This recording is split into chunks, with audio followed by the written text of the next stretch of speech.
Maraming salamat po sa inyo. Thank you. Maraming salamat sa ating Focus Districts 1 and 2, Distrito 1, Distrito 2, ang people ng Pasig.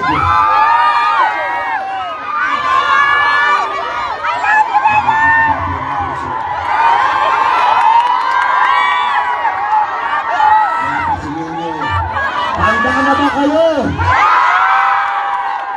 Nasaan po ang mga taga-Barangay Palatew? Nasaan po ang mga taga-Barangay Pinagbuhatan? Nasaan ang mga taga-iba pang barangay? Nasaan ang mga kahit anong sabihin ko, sisigaw?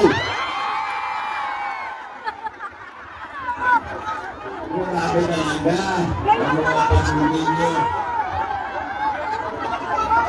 Binabati ko rin yung mga nakatayo sa track po natin. Naibot ako, sinamsa namin nandyan po.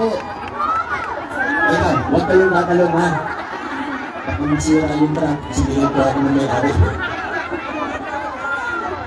Mga nag-friend, nakasama po natin, mga seniors po. Yung mga nasa likod ng stage. At syempre, hindi po natin pwede kalimutan ng mga kaibigan natin na nasa upper box, super upper box. Hindi sa rin ako nililog eh. Katawag Justin, I love you! Nasa babo sila. Nandun sa pinakadulo, narinig nyo ba kami? Kung hindi nyo po ako narinig, kumalay po kayo. Hindi nyo ako narinig. Yung mga nandito sa harapan, yung mga nakaupo sa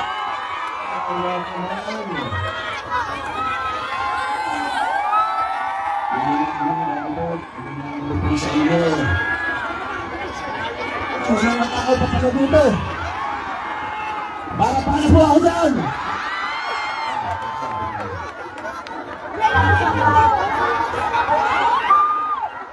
Mga pasilero. Yung mga naglalaro po ang ating pumila isang minsan. Ngayong 2025, masasabi po natin, now is the best time to be a Pasigueño.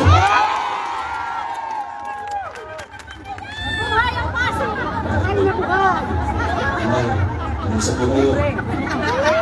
Pagkagabi po sa inyo, maraming salamat po. Thank you po. Maraming salamat po. Maraming salamat po dito. Maraming salamat po sa lunch box.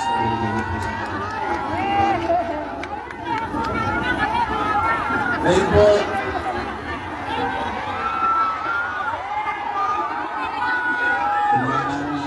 ng 2019, nagkaroon po na ng meeting dito dito. Kasi makakayusin po natin.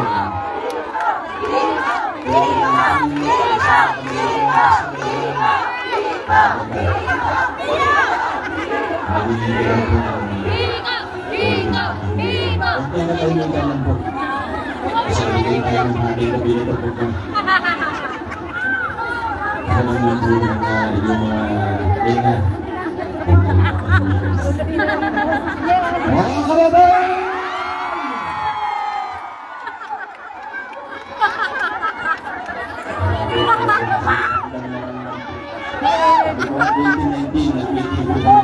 Masaya po tayo. 2022, nawala na yung takutan, nawala na yung palakasan, mas komportable ng lumabas sa mga tao. Galing pa tayong pandemya ng mga panahon na yun, pero dumami yung bilang natin noong 2022. Pero ngayong 2025, grabe, ramdam na ramdam po ang inyong suporta. Mas marami pa po tayo ngayong 2025, mas masigla pa po tayo at talagang Nagsasabi po natin na malayo-malayo na ang narating natin sa pagkakataon ng matinding pagbabago sa ating lungsod. Pinaglaban natin na nag-uumpisa tayo 2019 pagbabago. At siniguro po natin na yung pagbabago na yun ay hindi mananatiling mababaw lamang. Kasi pwedeng nagpalit tayo ng mukha, nagpalit tayo ng pangalan ng politiko, ng mga nakaupo, pero yung sistema, yung kultura ng pag-gobyerno at politika, ganoon pa rin, ayaw po natin po. Siniguro po natin na yung ipaglalaban natin pagbabago ay magiging tunay, malalim, at pangmatagalan. Pagbabago pwede natin ipagmalaki. Pagbabago pwede natin ipamana hanggang sa susunod na henerasyon ng mga Pasigilyo.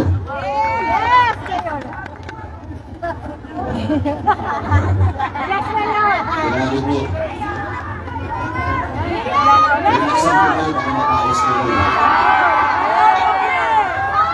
Pero alam ko rin po na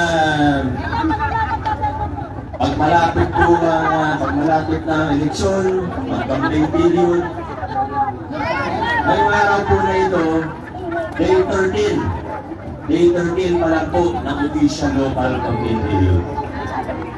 Alam ko, nagugulat po yung iba. Akala po ng iba, matagal na yung campaign kasi isang taon na lang ang kampanya. Yung local official campaign period natin.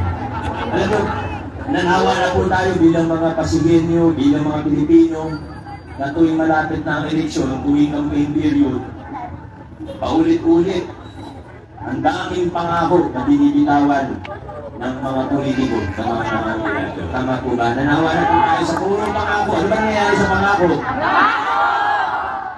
Kaya ang bilin ko po sa mga kasama natin sa meeting ng Pasig, tayo po mga kandidato, tayo po ay magkakaroon ng caucus, mga meeting, araw-araw, mag-house to house po tayo. Ang bilin ko po sa kanila, huwag tayong mangako ng kung ano-ano.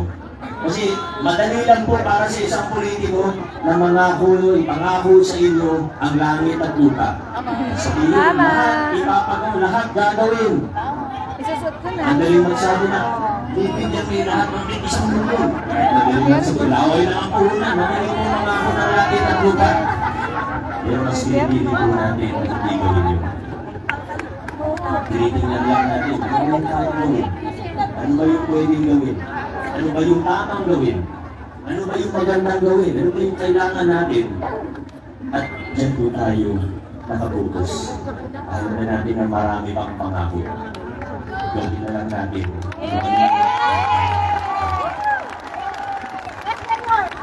Kaya mga kasama, ngayong 2025, ako po ay nanangako sa inyo.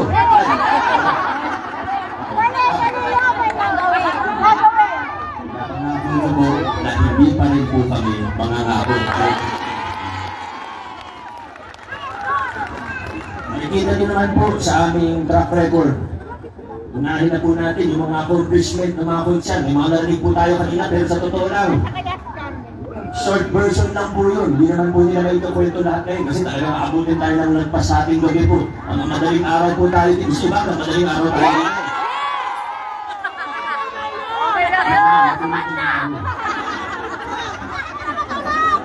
Yung ginawa po para sa mga kota. Yung po na libreng prangkisa, libreng city plate, plaka, yung itong sa kota. Yung pang-upgrade ng PCGH, karoon yung sa angioplasty, yung cardiac cath natin, yung pagdoble ng capacity ng mga transport, conversion to general hospital, mula 60 bed capacity, under renovation sa ngayon para maging 120 bed capacity. Ito ni Chairman Eric. Yung pakikipaglaban at pag-aayos ng lupa ng mahigit 3,000 pamilya Pasigilyo para mapasa kanila yung lupang pinatitirikan ng mga bahay nila sa tulong ni Councilor Timo. Yung pag-expand ng local senior pension natin para makasama na yung mga maliliit na SS hanggang 4,000 pesos sa tulong ni Councilor Pao. Si Councilor Pao kasi depende sa lakas ng pagbigas ko ng pangalan niya. Yung lakas ng talo niya. Testing ko natin na. Sa tulong ni Councilor Pao Santiago, yung expansion ng local senior pension, manahula po dyan. Si Councilor Pao Santiago. Marami pa pong iba. Siya rin po yung nag-iikot para paliwanag sa mga senior citizen. Siya po si Councilor Pao Santiago.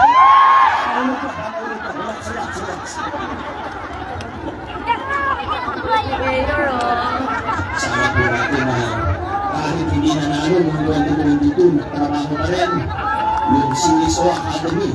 Siya po yung nagtatagol para tumaas yung andas ng pakikilahok ng taong bayan sa pamamagitan ng organisasyon, mga CSO. Nang sa gayon na hindi lang yung mga opisyalis po ninyo nakakaintindi sa budget, sa mga proseso ng pamahalaan, kundi sama natin ang mga tao. Dahil po ginawa ni Coach Paul. So,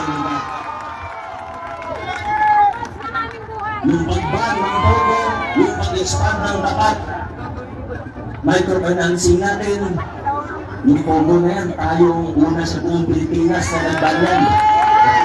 Councilor Simon Cardoso. Yung mga nabanggit ko, anim lang yung binanggit ko, pero sa totoo marami pa akong pwedeng ikwento. Ang tanong ko po sa inyo, yung anim na nabanggit ko accomplishment ng mga District 1 councilors natin, noong 2022, pinangako ba nila yun? Hindi po. Pero nakita natin na pwedeng gawin, na kayang gawin, ginawa na lang po. Sa District 2, meron tayong tatlong kasama noong 2022. Hindi po sila nagpaluplot lang, talagang nagtrabaho itong mga to. Kung maaalala po ninyo noon, ang hirap yung mga ibang may question sa lupa, yung kung saan yung bahay po nila, hindi makapitan ng legal na meral ko. Ang nangyayari, naka-jumper, naka-submeter. Bukod sa mahal, kung submeter ay delikado, prone sa sunog. Sa ordinansa ni Councilor Buboy, nakakapitan na po sila ngayon ng legal at ligtas. Kaya ang mga po siya tinawag na bumbilya ng konselo.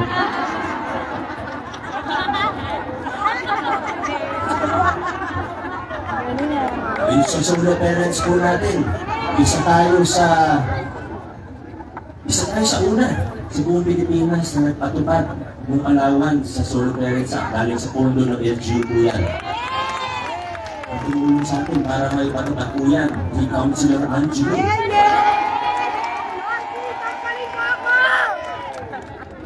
Tampalin mo ako! Budget ng mga barangay natin, depende sa barangay. May iba, medyo transparent, nakikita natin. Yung iba, di talaga natin alam kung ano nangyayari sa pondo natin sa barangay. May iba. Ang ginawa po ng City Council natin ngayon, patay yung budget hearing. Naka-Facebook live. Pwedeng tingnan ng kahit sino. Kaya syempre, mas maingat ngayon yung mga barangay officials natin. At mas bukas, ibig sabihin, mas magiging responsible din ang mga budget ng ating barangay. Ang namuna po dyan, Councilor Maro. Yung tatlong accomplishment po na yun ng mga district councilors natin. Narinig niyo po ba noong 2022 na pinangako nila yun? Hindi po nila pinangako yun, pero nakita na pwedeng gawin, kayang gawin at dapat gawin, ginawa na lang po natin. At syempre meron din tayo tatlong kasama pa na pagiging bagong konsehal. Meron siyang kapasit sa District 2. Una po, siguro, kilala niyo naman po siya, lalo na kung may taga-ebunga dito. Ganda yung programa niya sa laban sa malnutrisyon. Siya po, si Councilor Boy Abunga.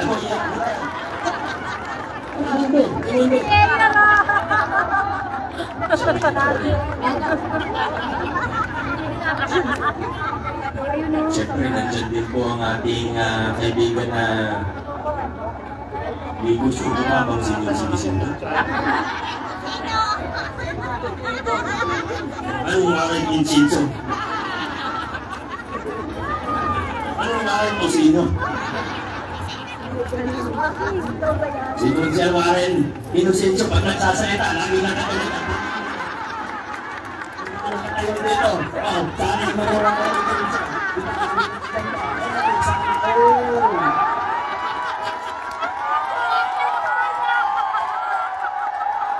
Magaling ni Mayor! last but not the least. May naisip ako sabihin, kaso nakonsensya ako masarin siya kasi sobrang bait. Sabihin ko na lang na siya yung pinakamabait na konsehan.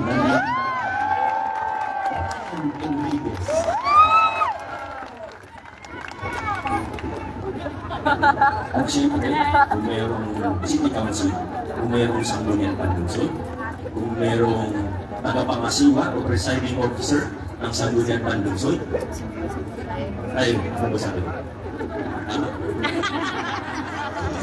Sanggunian panlunsod, mayroong tagapangasiwa, hindi ko sabihin.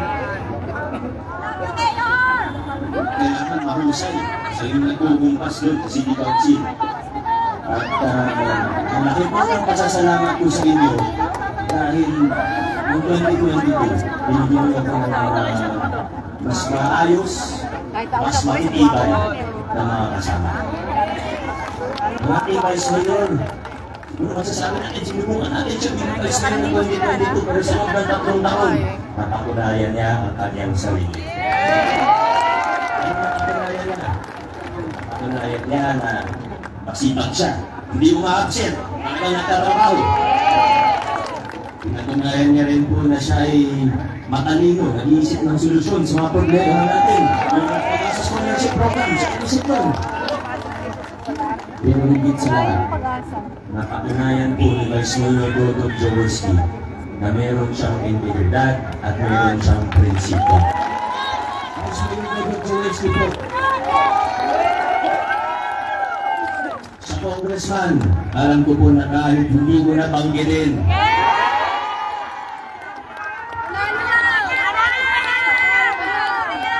Nasabi niyo po yung nasa peak na pamaypay, politis ko na pinamimigay nila. Isa yan sa paborito kong basahin. Bago ako matulog sa gabi, binabasa ko po yung peak na politis ko na Roman. Alam mo kung bakit? Kasi nakaka-proud. Sa natin, sa totoo lang, nakaka-proud na yung gumawa po ng lahat ng yan, congressman natin sa Pasig.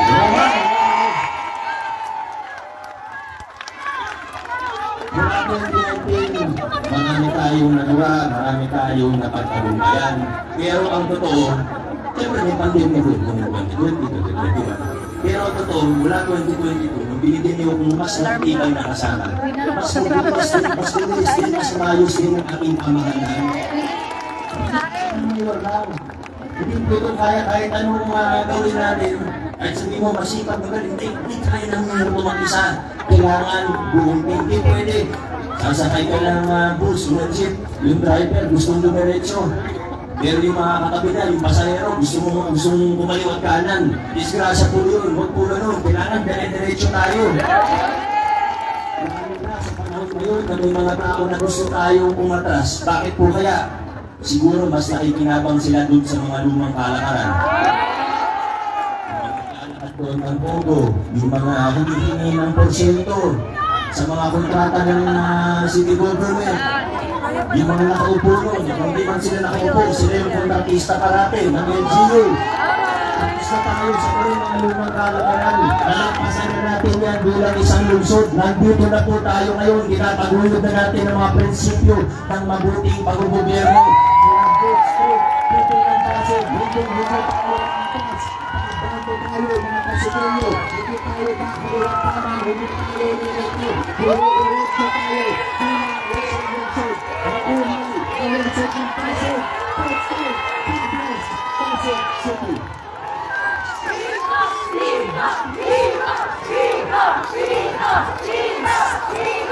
Pag-iibig siguro ang gusto ko pag picture lang po tayo. bago po tayo sumaba. Group picture lang po tayo. Kung tatlong wala sa okay, tingin po tayo doon sa mga hindi ng taxi, kaya nakalagay na po sila. Class picture! Okay, both side po tayo sa district 1. Mini Boto, number 4 sa Balota, Councilor Volta de los Santos.